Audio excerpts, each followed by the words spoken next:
Hi guys, there was a question from section 6.2, problem number 63. One of the students had a question about this one. So basically what we're given is two power series.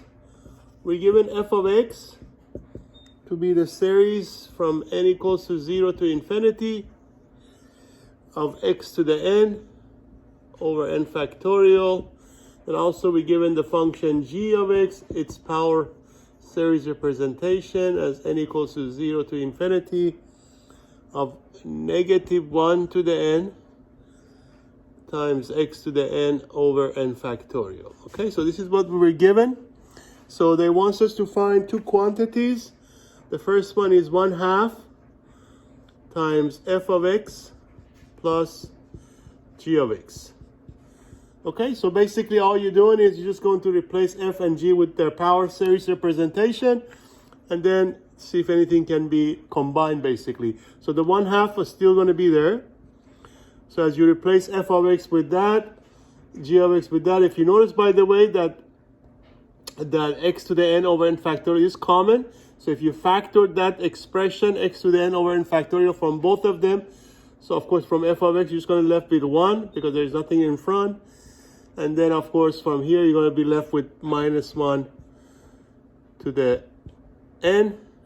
All of that, of course, you still have the summation. All of that times x to the n over n factorial, okay? Let me just take this off a little bit. So let me just repeat basically. So the 1/2 is still there. And then all we did here, we just basically used the fact that x to the n over n factorial is common to both terms or to both functions. So we factor that out. So once you factor that out, that's what you get. So if you notice now, basically for every even term, this is going to remain, becomes 2. Because when n is even, like for example, starting with 0, this becomes 1. 1 plus 1 becomes 2. When n is 2, this becomes again -1 is squared, which is again 1, plus 1, which becomes. So for every even term, this is going to remain as 2. Now, if n is odd, this will all become 0, right? Because, for example, when n is 1, -1 to the first power is -1 plus 1 becomes 0. So basically, all your odd terms, where the n is odd, this is all going to become 0. All the even terms, you're going to have a 2. And then, of course, the n will be the even, right? So, like, you can write it as a 2n, because 2n will always be even. And that 2 and 1/2 cancel, by the way. That 2 will cancel, because every term is going to have a 2. So at the end of the day, once you cancel the 2's, you should be able to rewrite this with the even power only, which will be x to 2n. So remember, if n is any integer, 2n is always going to be the even integers. And that should take care of your, basically, sum of those two functions, okay? So I'm not going to bore you too much with the other one, because the other one is going to be minus. So I'm just going to kind of let you write this down, and then look at it, and then do the other one, okay? The only difference between the plus versus the other one, that is 1/2 f of x minus g of x.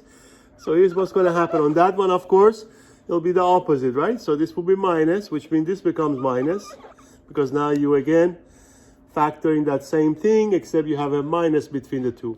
So now this time, all the odd terms are going to remain, which become 2, and then the even term becomes 0. For example, when n is, in this case, even, let's say 0, this becomes what?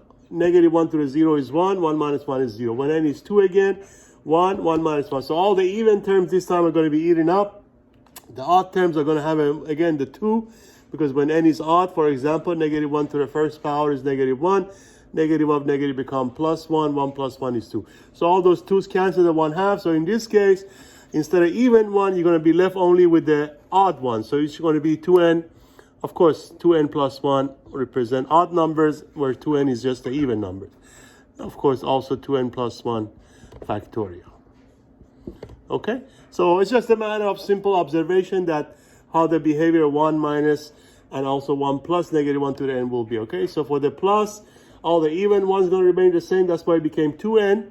And for the minus, all the odd terms are going to remain non-zero, which becomes a 2n plus 1, which always represents an odd number, okay? Well, I hope that helps. I'm going to make another video for you in just a second for the, let me make sure you got that, for the next question, okay? Because I don't want to make it too long. All right.